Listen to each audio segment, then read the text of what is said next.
میں آج کے حکمرانوں کو بھی یہ متنبع کرنا چاہتا ہوں کہ اسلامی جمعیت طلبہ کسی فرد اور شخص کا نام نہیں ہے، یہ کسی ایک گوشت پوش کے انسان کا نام نہیں ہے۔ اسلامی جمعیت طلبہ ایک نظریے کا نام ہے، اسلامی جمعیت طلبہ ایک فکر کا نام ہے، اسلامی جمعیت طلبہ اس پیغام کا نام ہے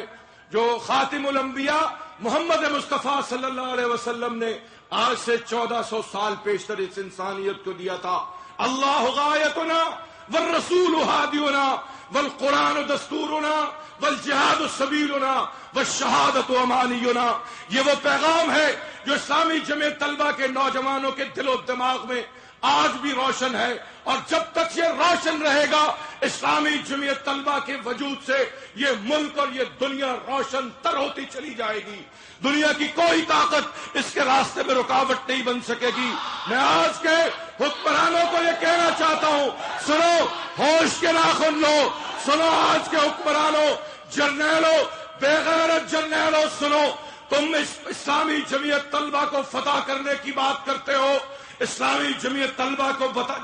دبانے کی بات کرتے ہو، ایم کیو ایم کے نام سے تم نے کتوں کو پٹے کھول رکھے ہیں، تم نے گنڈوں کو کھول رکھا ہے، تم نے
کا نعرہ لکھا تھا۔ آج بھی ہمارے ساتھیوں پر ظلم ہے، زیادتی ہے، جن کا قصور یہ ہے کہ وہ اسلام کے سپاہی ہیں، جن کا قصور یہ ہے کہ وہ پاکستان کے محافظ ہیں، جن کا قصور یہ ہے کہ وہ طلبہ کے کردار کے محافظ ہیں۔ سنو اہل اقتدار، سنو، وہ جو مشرقی پاکستان کا شیخ مجیب تھا اس کا حال بھی عبرتناک ہوا ہے۔ آپ دیکھو کہ وہ جو یہاں پر اس پاکستان میں یہ جو گورنر کالا باغ جو اس مغربی پاکستان کا گورنر تھا اس کا انجام بھی عبرتناک ہوا تھا، اور وہ جو کہتا تھا ہم جائیں گے تو ہمارا روئے گا، ذوالفقار علی بھٹو کا انجام بھی اتنا عبرتناک ہے کہ تم اس سے عبرت پکڑو تو بہتر بات ہے۔ خود پھانسی چڑھا، دونوں بیٹے غیر فطری موت مرے ہیں، اس کی بیوی نہ زندوں میں ہے نہ مردوں میں ہے، اور اس کی بیٹی آج فوجی حکمرانوں سے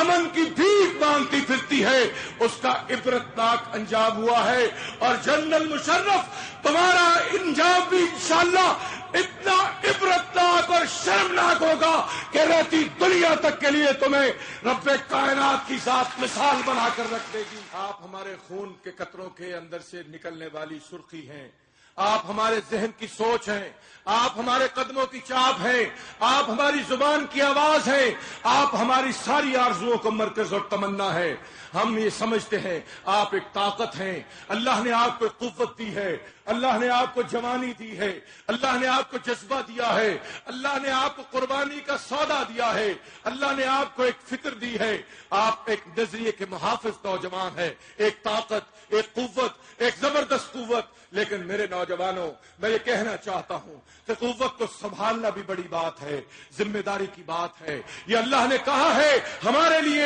آپ کے لیے اور میرے لیے، جب قوتیں آ جائیں، جب طاقتیں آ جائیں، جب ایک طاقت کا اظہار ہو، جب اللہ کی مدد آ جائے، تو پھر کبھی اس پر کبھی اتراتے نہیں ہے، غرور اور تکبر میں مبتلا نہیں ہوتے، عجز اور انکسار اختیار کرتے ہیں۔ کہ اللہ نے قرآن میں کہا ہے اذا جاء نصر اللہ والفتح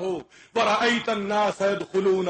فی دین اللہ افواجا، جب اللہ کی مدد آ جائے اور تو فتح کو دیکھ لے، لوگ جوک در جوک تمہاری جمعیت میں شامل ہو جائیں، افواجا، اس وقت تم نے تکبر نہیں کرنا، قوت کا اظہار نہیں کرنا، فسبح بحمد ربک واستغفرہ انہ کان توابا، پھر اللہ کی بڑائی بیان کرو، اللہ کی بندگی کو اختیار کرو، تکبر نہیں، غرور نہیں، عجز اور انکسار اختیار کرو، توبہ کرو، اپنی غلطیوں سے توبہ کرو، اپنے گناہوں سے توبہ کرو، اور اللہ سے اس بات کی دعا کرو کہ وہ تمہارے لیے سیدھا راستہ بھیج دے۔ وہ پھر تمہیں بتاتا ہے کہ اہدنا الصراط المستقیم، اے اللہ اہدنا الصراط المستقیم صراط الذین انعمت علیہم غیر المغضوب علیہم ولا الضالین۔ اگر انعام کرنے جن پر اللہ نے کیا ان کا راستہ اختیار کرو گے، اگر عمر کا راستہ، ابو بکر کا راستہ، علی المرتضی اور عثمان غنی کا راستہ اختیار کرو گے، اگر خالد بن ولید کا راستہ اختیار کرو گے، طارق بن زیاد کا راستہ اختیار کرو گے، محمد بن قاسم بننے کی بات کرو گے، پھر دنیا کی کوئی طاقت تمہارے راستے کی رکاوٹ نہیں بن سکے گی، تمہارے قدم آگے بڑھیں گے۔ وہ انقلاب برپا ہوگا جس کو سید مودودی نے کہا تھا اسلامی انقلاب آئے گا، جس کو عوام کہتے ہیں عوامی انقلاب ہوگا، غریبوں کا، مزدوروں کا، مظلوموں اور بے کسوں کا انقلاب۔ اور جب اگر کوئی حکمران اس کے راستے کی رکاوٹ بنیں گے تو کراچی سے خیبر تک کا نوجوان اپنے پاؤں کی ٹھوکر سے اس کے سر غرور کو پاش پاش کر دے گا انشاءاللہ۔